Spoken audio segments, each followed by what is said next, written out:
Vítejte ve světě, kde všechno má cenu, neboli u nového dílu našeho podcastu se stejnojmenným názvem, kde si dva ekonomové, Petr Koblovský Dobrý den. A Petr Bartoň, povídají o tom, co všechno má cenu a jinak o ekonomických otázkách dneška, toho světa, ve kterém žijeme.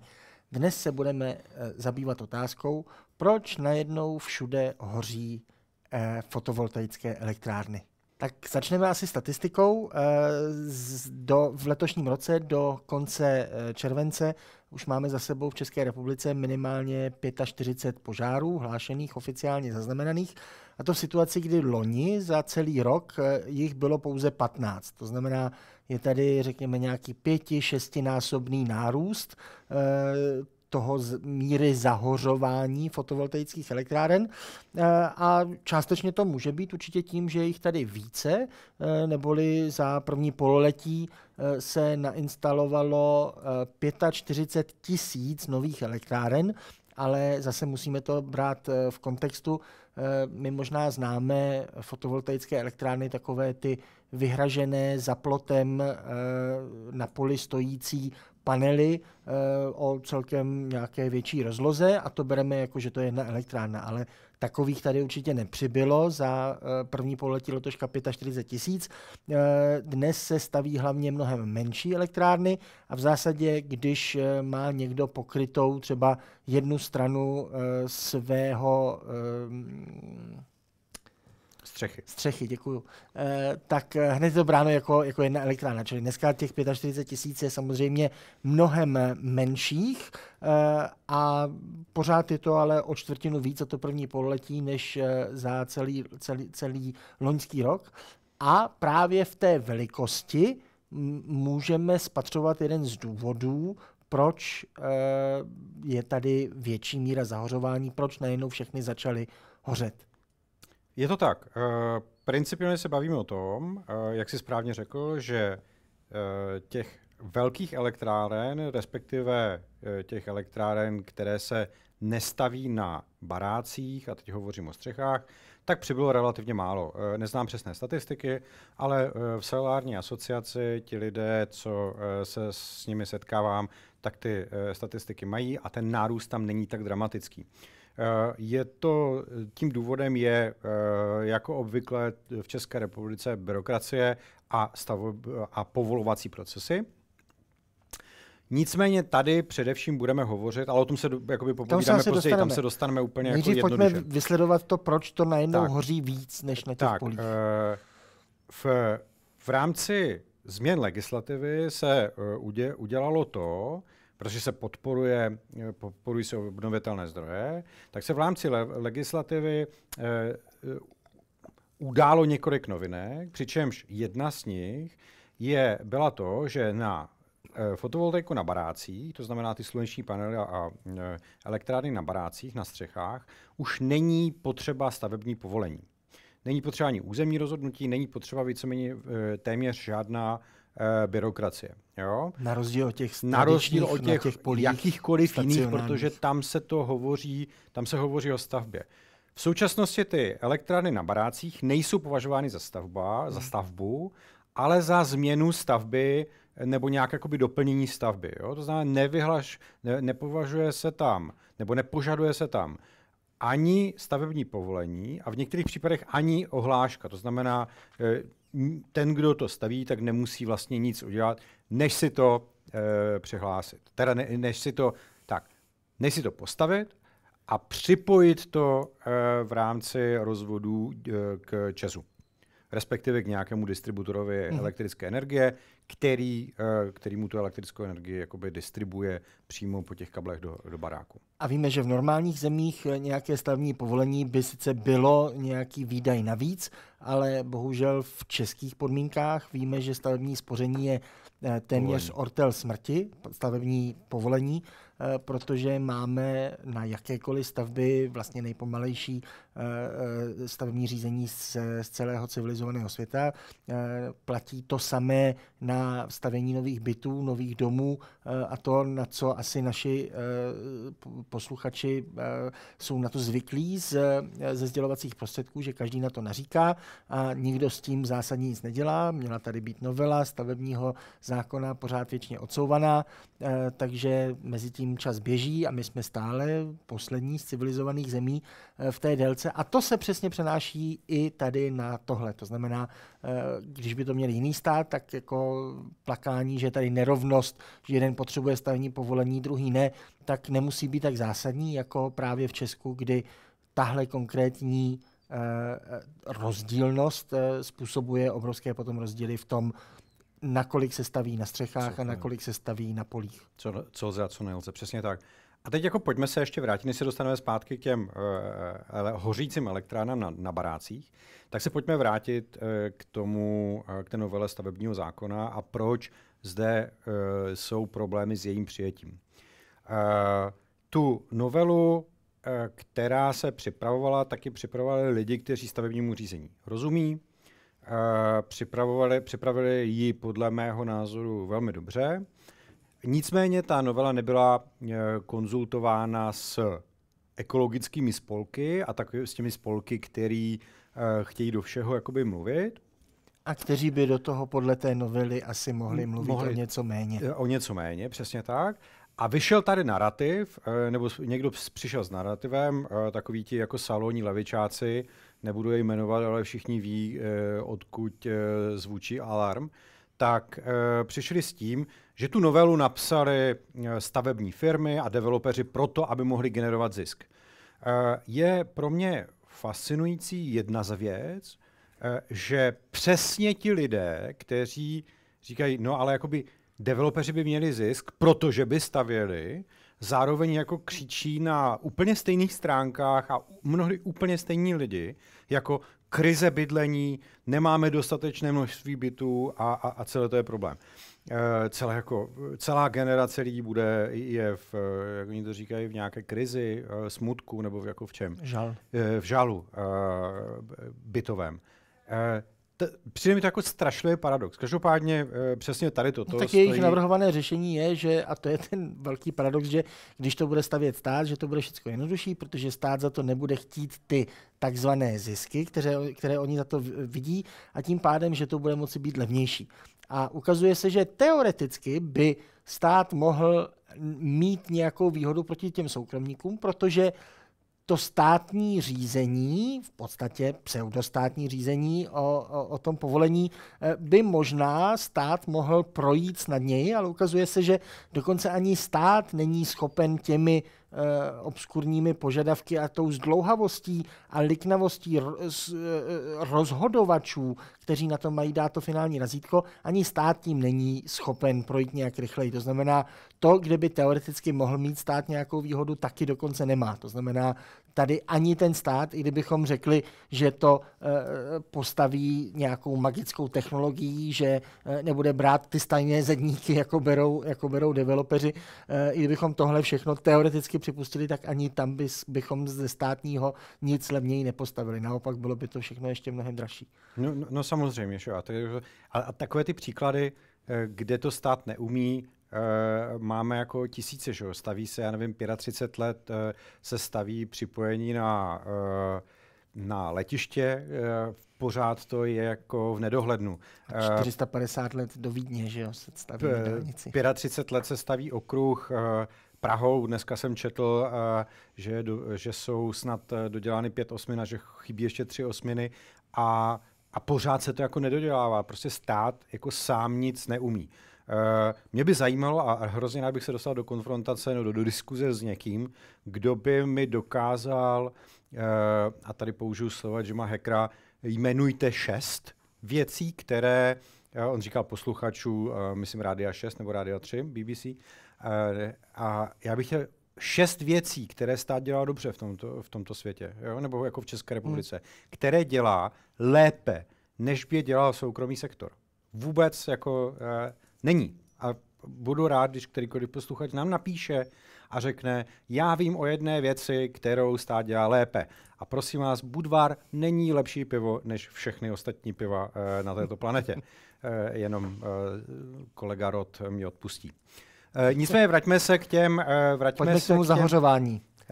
K tomu zahořování, přesně tak. Proč? Čili máme tady automatická výhoda pro ty, kteří postaví na střeše, než na poli. Protože byť, i kdyby na krásně dotace byly podobné, tak ten velký balvan v nemožnosti nebo v těžkosti stavět na polích versus stavět na střechách vede k tomu, že je to mnohem jednodušší a tím pádem se mnohem víc staví na střechách. A proč tam potom vede k těm větším zahořováním?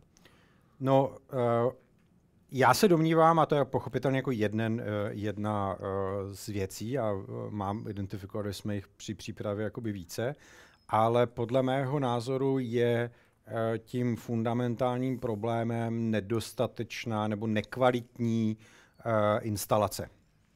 Jo, to znamená, v tuto chvíli s tím, že je tento typ staveb vlastně popohnán, nebo ne staveb, ale stavebních úprav, popohnán vysokými cenami energie a dotacemi a ochotou to mít na barácích, protože je to daleko lépe tolerováno v tuto chvíli třeba sousedy, než to bylo před 10-15 lety, tak lidé si to více chtějí instalovat nebo nechat instalovat. Ne všichni si to dělají své pomocí, to znamená, chtějí si to nechat instalovat a hledají proto firmu, která by jim to udělala.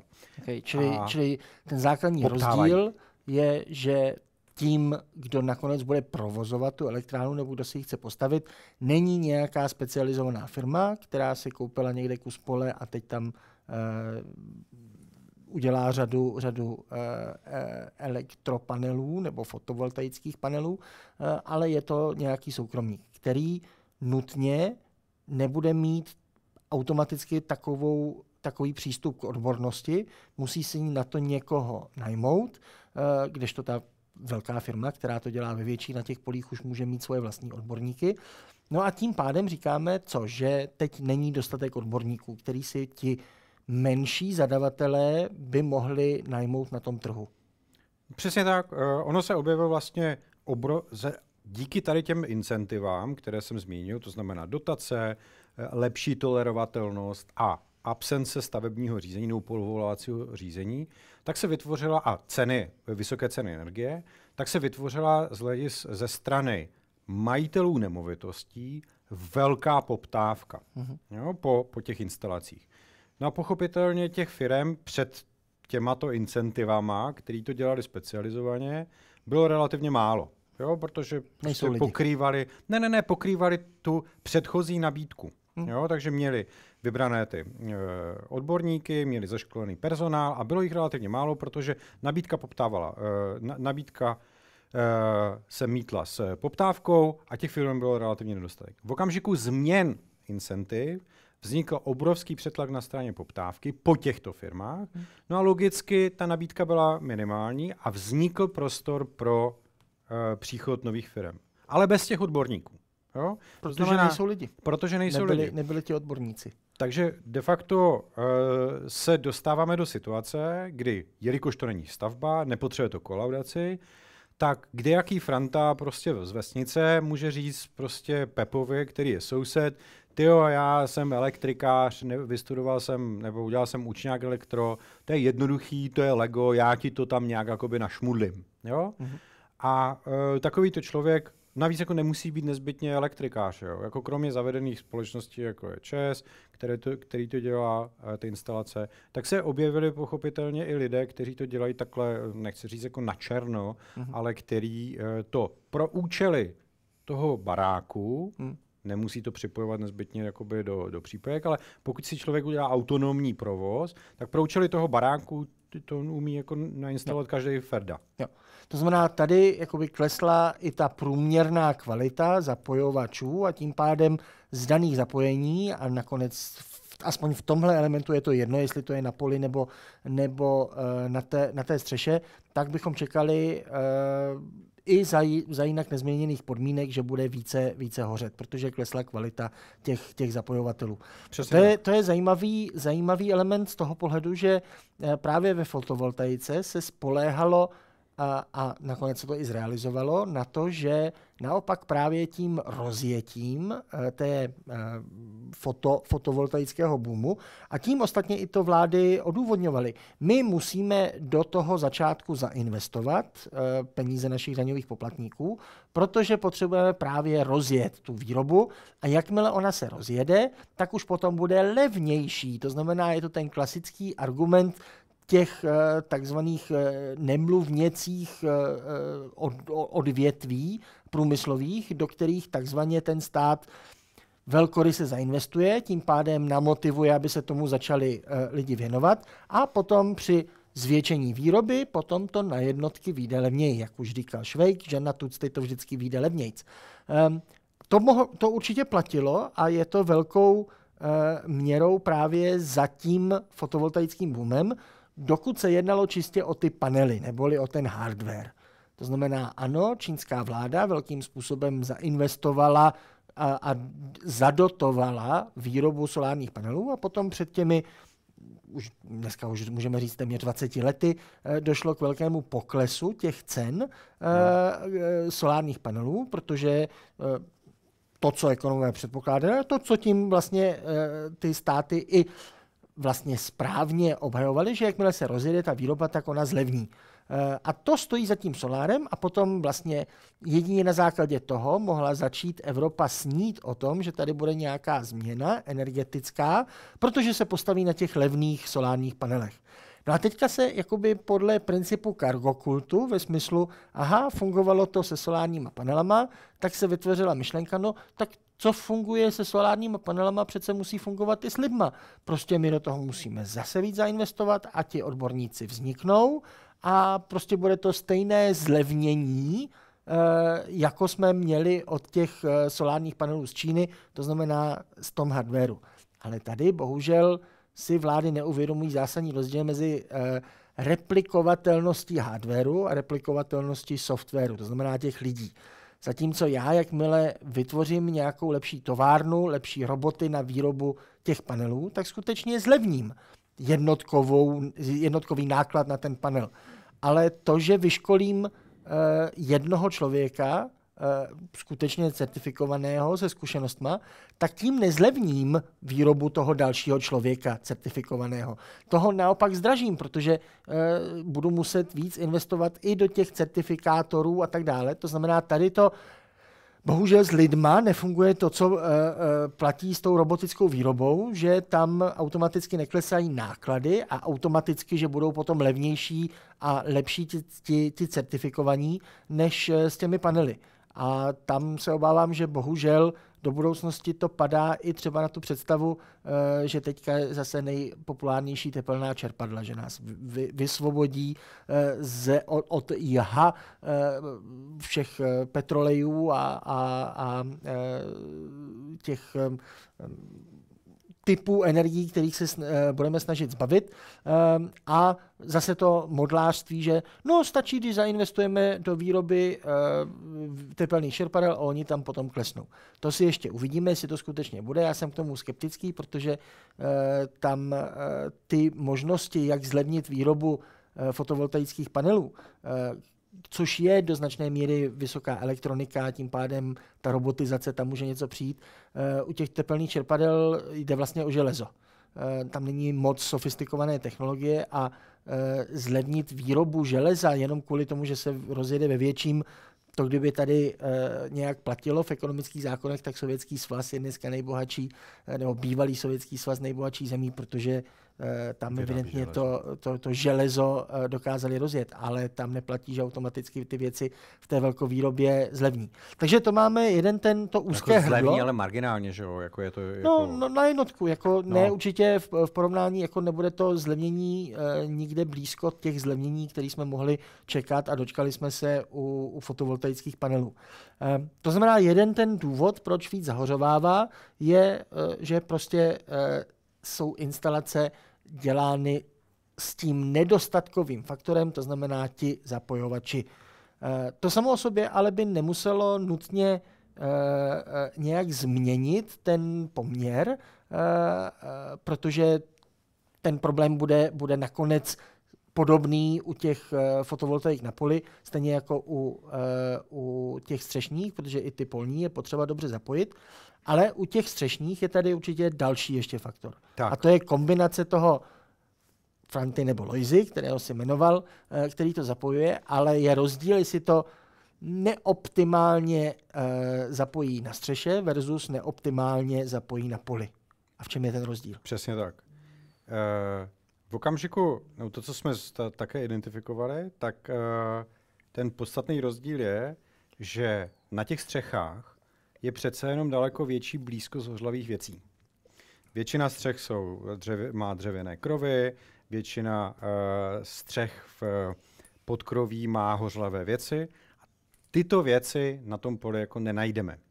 Jo, tam všecko to, co může hořet, tak se dává do dostatečné výšky a dostatečně se kontroluje na to, aby tam v okolí nikdy žádná hořlavost nebyla, nebo hořlavina, pardon. Čili když vznikne zkrat, tak tam nemá co chytnout.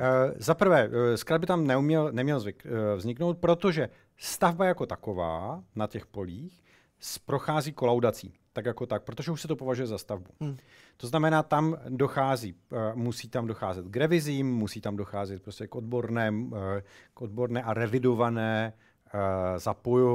odbornému a revidovanému zapojování, což, jak jsme si řekli, tak na těch střechách nemusí nezbytně platit.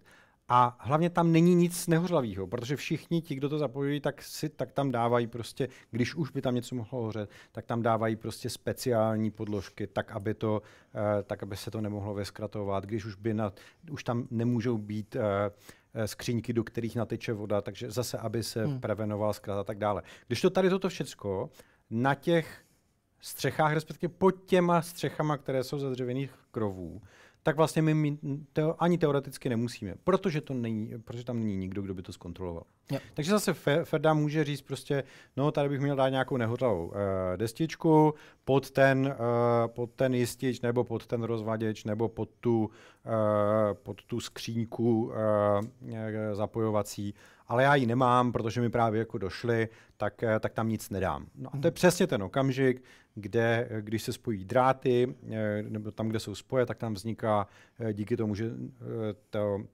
ten proud nebo to napětí není v úplném dokonalém kontaktu, tak tam se to zahřívá. V okamžiku, kdy se to zahřeje více, může to zahřát ty lištičky, které se umí jako rozvařit a umí tam vzniknout díky tomu teplu vlastně zkrat.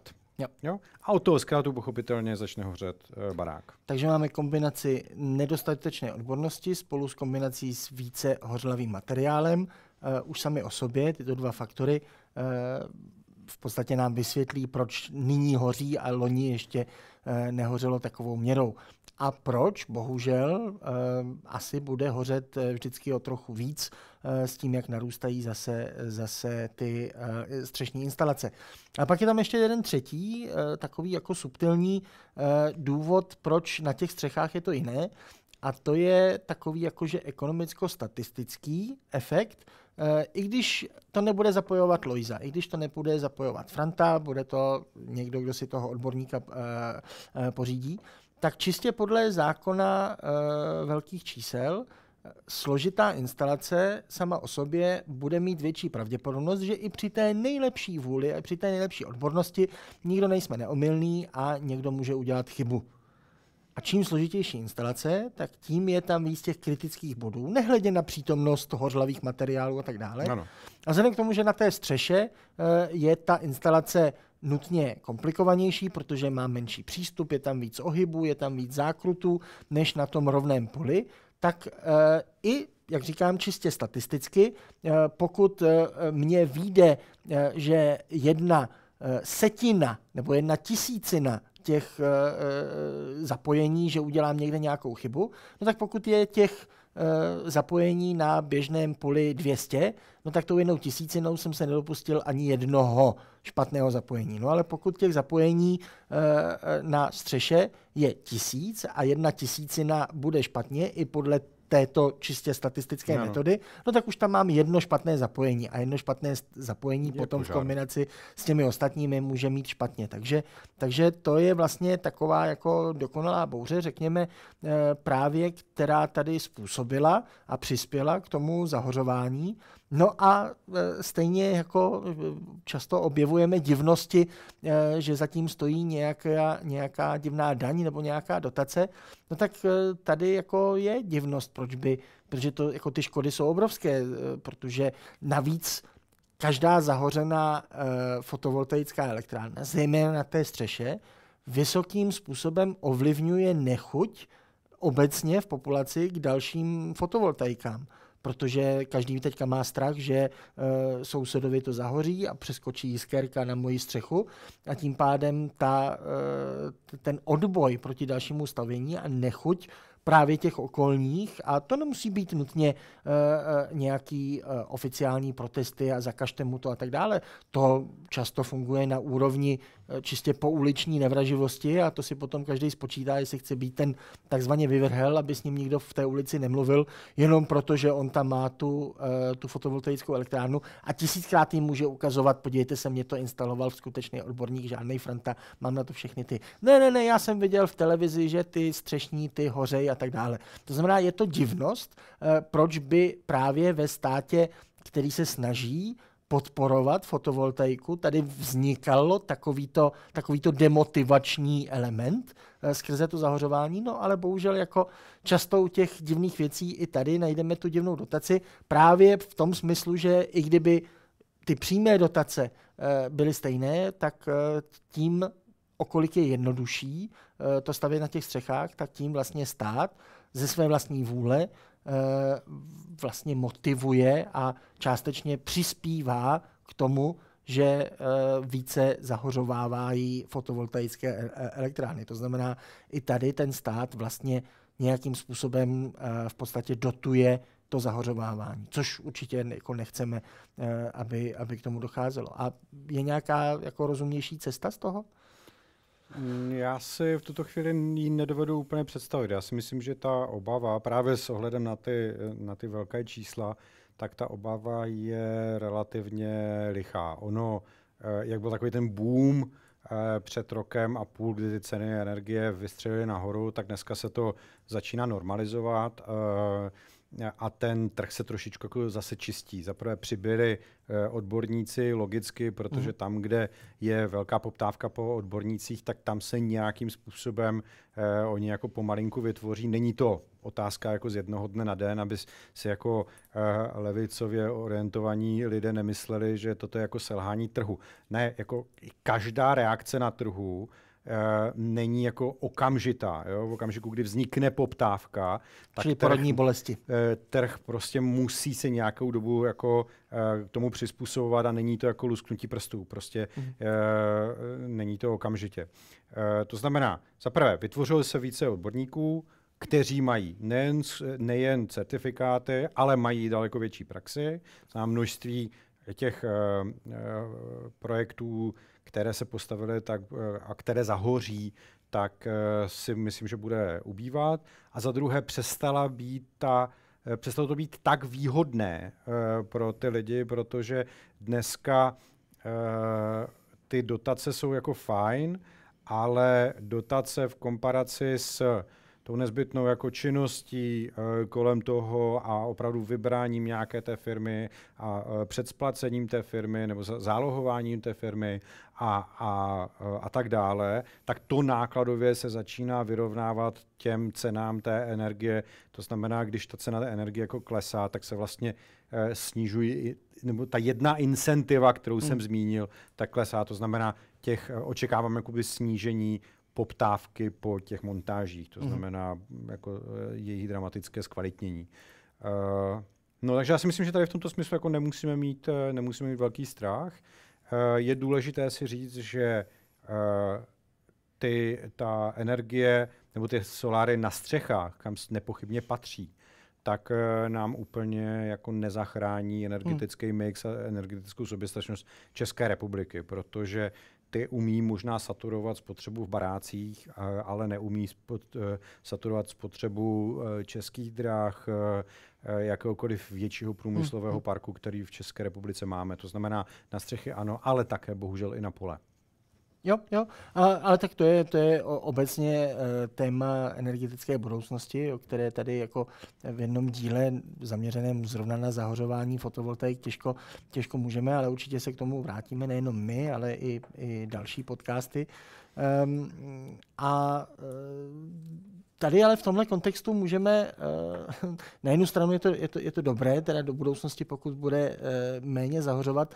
Na druhou stranu je to podobný problém, zase se vynoří, jakmile už se jeden vypadá, že by se mohl zlepšovat, tak se vynoří nový. A teď v poslední době nemůžeme nezmínit právě v kontextu s elektrifikací všeho i zase velké spojené téma k fotovoltaice, a to je elektrifikace aut, protože na tu se hodně spoléhá, že právě on pomůže přinést ty baterky do systému, že potom právě ta fotovoltaika konečně bude mít pro koho vyrábět tu elektřinu, kterou nemůžeme teď, když zrovna svítí, tak dobře uchovávat, a že právě ty elektrobaterky do sítě zapojených elektroaut a nějaké řízené nabíjení, aby se namotivovalo, aby se elektroauta nabíjela právě když svítí a je tady právě ta fotovoltaika vyráběna. No tak k tomu potřebujeme samozřejmě hodně elektroaut, elektromobilů. A člověk by si tak řekl naivně, že když teďka všichni máme ty cíle do roku 2030, 35, 50, pořád je nějaký cíl, které si dáváme, abychom je splnili. No tak pokud chci splnit nějaký cíl, mám nějakou vizi, tak asi se budu snažit to co nejlevněji splnit. Mm-hmm. A tím pádem budu se snažit, abych už nemusel tolik dotovat elektroauta, jako teď každá evropská země je obrovským způsobem dotuje, ať už přímo, že někomu dává šek, anebo těmi výjimkami, co všechno elektroauta nemusí. Podobně jako ty střechy nemusí XYZ, tak elektroauta nemusí XYZ a tím pádem je to dotace, pokud ostatní auta to musí. A tím pádem by nám mělo být jedno, kdo to vyrobí, to elektroauto. My potřebujeme ty elektroauta do systému dostat, aby ty jejich baterky byly třeba, nevíme, jestli to půjde touhle cestou, ale to je jedna z možností, o které se uvažuje, aby pomáhali právě v tom podporování vymýšlení nějaké spotřeby právě pro tu fotovoltaiku. No a proti tomu teď minulý týden vykročila ostře paní prezidentka Evropské komise, která započala velké vyšetřování s cílem uvalit nová cla na Čínu, buď to jenom na elektroauta, nebo by se to potom rozšířilo i navíc. A to s tím zvláštním jako předpokladem, že zjišťuje, jestli náhodou čínský stát nedotuje tu výrobu elektroaut. Mm-hmm. To je jako celkem zvláštní, protože jako to je veřejné tajemství, že ano, dotuje. A zase vzpomeňme na ty fotovoltaiky. Byly to právě čínské státní dotace na fotovoltaiku. Na jejich druhém konci potom Evropská unie vůbec jede tu svoji fotovoltaickou vlnu. To znamená, kdyby bývali nezainvestovali nebo nezadotoval čínský stát ty fotopanely, nemohli bychom dneska mluvit tady o fotovoltaickém boomu. No a takže to je jako veřejné tajemství, což je to takové, jako že zloději křičí chyťte zloděje, protože Evropská unie dotuje elektroauta minimálně stejně. A ono je nakonec jedno tomu výrobci, jestli mu dám dotaci skrze toho zákazníka, jak to dělá Evropská unie, nebo jestli jako čínský stát dám tu dotaci přímo na tu výrobci. Nakonec je to pořád jako podpora nějaké výroby. Jako oni to zdůvodňují, asi chápu, ve smyslu, že jako do budoucnosti, že nás jako převálcují ta čínská levnější elektroauta a tím pádem tady nebude domácí výroba elektroaut.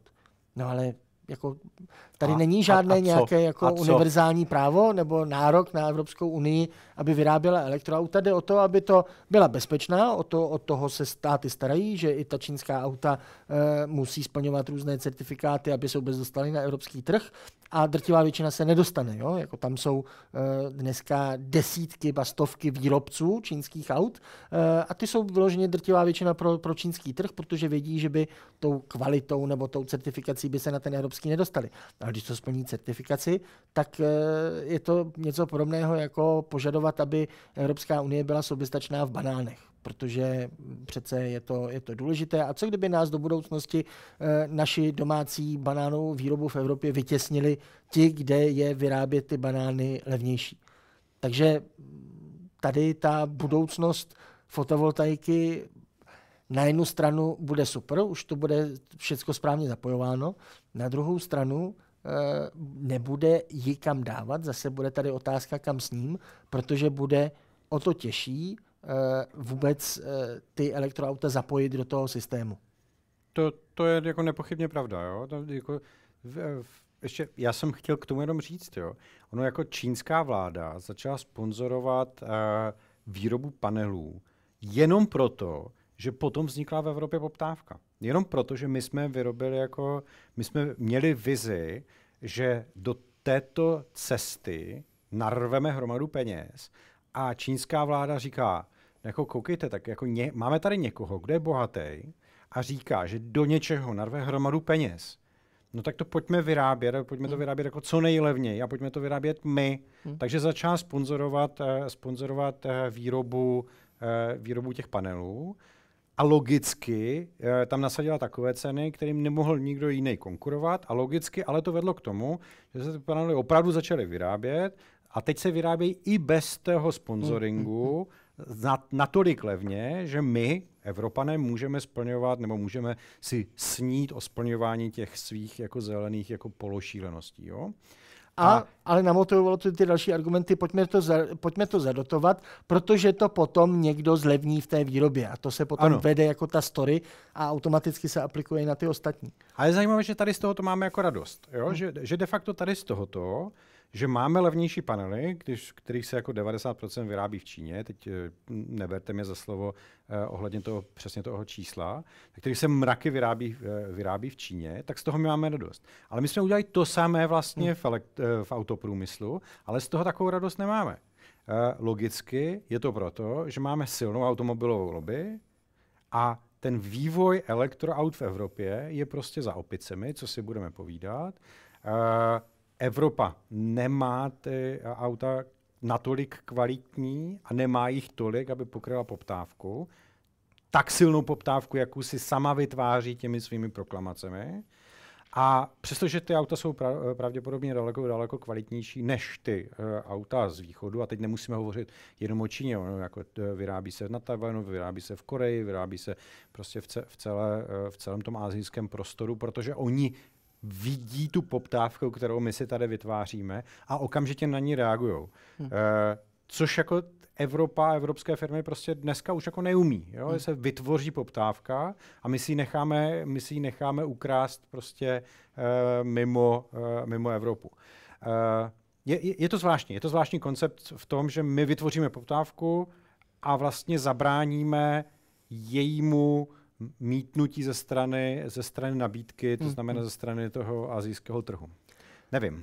Jeden element je tam, ale co se jí dá přiznat, ale to určitě neřeší ta vize toho, že dáme jenom nějaká cla na čínská elektroauta. Ta Čína, zejména u těch elektroaut, to zlevnění není primárně skrze to vlastní šasí toho auta. Vyrobit elektroauto je obecně levnější, i tady bychom ho vyrobili levněji. A to, co dělá elektroauto drahým, je zejména ta baterie. Ano. A tím pádem to není tak moc o tom, kdo vyrábí ty auta, ale spíš kdo vyrábí ty baterie.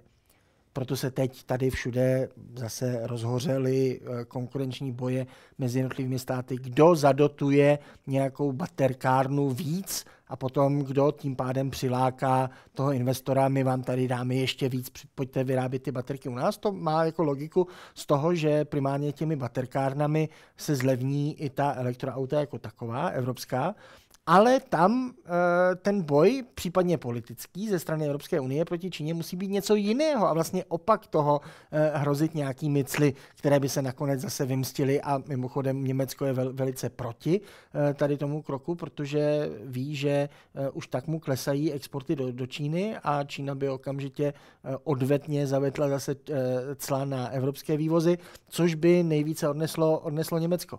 Ale ta čínská výhoda je v tom, že ona systematicky dlouhodobě obsazuje doly na ty vzácné prvky, které jsou potřeba pro celý ten průmysl, nejenom pro baterky, ale i pro ty návazné průmyslové výroby, které potom ty baterky zapojují. A tam není úplně tak jasné, zaprvé, jakékoliv clo proti německým autům by tohle nijak neřešilo. To je prostě vlastně globální geopolitická otázka, protože Čína dlouhodobě obsadila většinu afrických dolů. Jakým způsobem, o tom se můžeme věnovat někdy jindy, že jako zadlužme ten stát a potom si to vezměme na těch jejich dolech. To je taková celkem neřestná praktika. Ale tohle je ta případná výhoda Číny, která nezmizí tím, že se začne aplikovat nějaké clo na čínské výrobky, protože i kdybychom oddělili ten trh na evropská elektroauta a čínská elektroauta, tak na úrovni těch prvků potřebných do těch baterií a těch zdrojů, to je jednotný světový trh. A tím pádem tam jsme na tom úplně stejně jako v Číně a akorát prostě vždycky vzhledem k tomu, že v tomhle nám ujel vlak a že spousta těch prvků je už aspoň ta známá naleziště už je obšancována, tak je potřeba investovat spíš do objevování nových nalezišť, do získávání alternativ i do toho technologického vývoje, vědecko-technologického, jestli třeba nenajdeme jiný způsob, jak ty baterky vyrábět bez těch Čínou již obsazených prvků. No a to je přesně to, o čem jsme se bavili onehda, kde já jsem se rozčilil, kdy prostě Čína má tu vizi. Má tu vizi ukrást veškerou poptávku, kterou my vytvoříme, taky zasytit tou nabídkou a udělat to logicky jako v rámci celého toho chainu, v rámci celého toho procesu. To znamená, pokud my se řekneme, chceme všecko na baterky, tak Čína řekne, my vám ty baterky uděláme a zároveň my víme, že potřebujeme na ty baterky, abychom je udělali, tak potřebujeme celý ten krok. To znamená, Čína se rozhodla, že nás dožene, Čína se rozhodla, že nás předžene a dělá to systematicky a ekonomicky podle mě jako velmi pěkně a účinně. Morálku si můžeme každý přebrat, jak chceme, jestli se nám to líbí nebo ne taky, ale z hlediska ekonomického, já si myslím, že to má i pro nás benefity. Jo? V okamžiku, kdy si vytýčíme ten cíl a budeme ho vlastně mít neustále zdražovaný tím, že budeme někde dávat nějaké cla na něco a budeme si tady šmudlit jakoby, a budeme mít ty auta super kvalitní a budeme mít evropská, ale budou prostě jako dramaticky dražší než a tím pádem jich nebude tolik a tím pádem ani ta poptávka po fotovoltaice nebude přesně tak zásadní a tím pádem tohle jakoby celé zpozdí. Všechno se to odloží, ty cíle zůstanou nesplněny, té dostatečné konverze, což zase zpomalí motivaci do budoucnosti, že to jsou pseudocíle a tak dále. To znamená, ano, když už si jednou ty cíle stanovíme, tak je potřeba se snažit je splnit stůj co stůj, nedávat si klacky do cesty a tím pádem, ale to znamená, že i tady nějakým způsobem nezvýhodňovat jednu formu fotovoltaik oproti druhé, notabene, když je to zatím nebezpečnější forma toho zapojování, byť všichni doufáme do budoucnosti podle té naší mikroanalýzy, že by tedy mělo do budoucna, doufejme, docházet k menšímu zahořování právě těch střešních instalací. Přesně tak. A já myslím, že to byla taková jako pěkná tečka. Ještě si myslím, že daleko větší tečka je zrušme veškeré cla, protože to nám umožní dosahovat našich cílů daleko efektivněji, levněji a rychleji. Tak, jak vidíte, tak i to má cenu. Doufáme, že i vy máte pocit, že má cenu nás poslouchat a těšíme se zase za týden na viděnou, slyšenou nad nějakým dalším příkladem, co zase má nově cenu. Pěkný den. Mějte se. Den.